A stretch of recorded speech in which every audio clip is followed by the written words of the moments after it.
Hello everybody, welcome back. This is CJ Lostnomoor, and on today's episode I'm going to be covering my first day of orientation. I decided to continue on with the series and may break it up because the first part was all about getting your CDL license. But this is all new to me. This is my first job orientation, first company that I'm going to.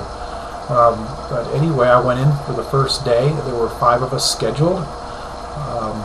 I guess 2 of them were no-shows, so that left 3 of us. As we went and did our applications again and gave them all of our paperwork, they took us individually out to do a test drive. And one gentleman came back, and didn't hear too much from him, but he didn't make it. And the second young man, he went out, and they sent me out to the yard right when he was finishing up, and he told me that he had hit one of the cones, and so and I guess he might get another shot. They said to talk to their school, maybe give him a little bit more training, do a refresher on the backing, and so if he can wait, hold out, that he can come back again. But I guess he did really well on the rest of the road test, and I guess he did really good out there, so I guess they kind of hated to see him go. But and then it was my turn. I was a bit nervous. It was a Peterbilt. I can't remember which one. It's the classic one. Anyway, that one was a 13-speed. I've not driven a 13-speed before. The only ones I've done were the Eaton 10 speeds. So it was a little different. It was kind of hard to get used to. I was just barely used to driving a 10-speed, let alone a 13. But I did okay.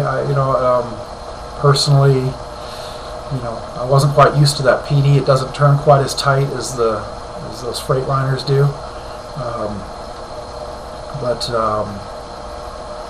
I made a few mistakes, and he worked with me on it. And when I did my backing, I didn't hit any cones. I backed in okay, and parked it in there, and that part went fine.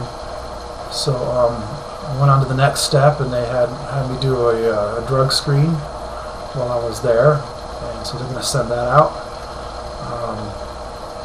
The only thing I'm having an issue with is, like in '05, I did construction trades for all my life, so when I wasn't working doing one thing, I was doing something else. Some of it might have been not quite legit, just trying to make ends meet and that sort of thing. So there's not a lot of documentation for what I did in '05.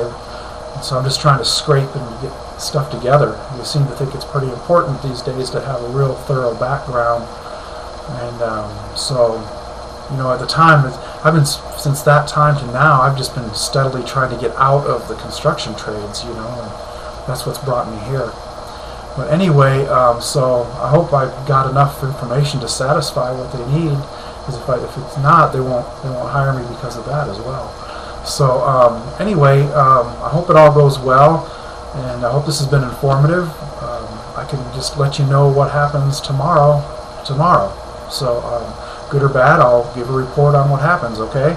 I'll see you all next time, and you have a good one. God bless.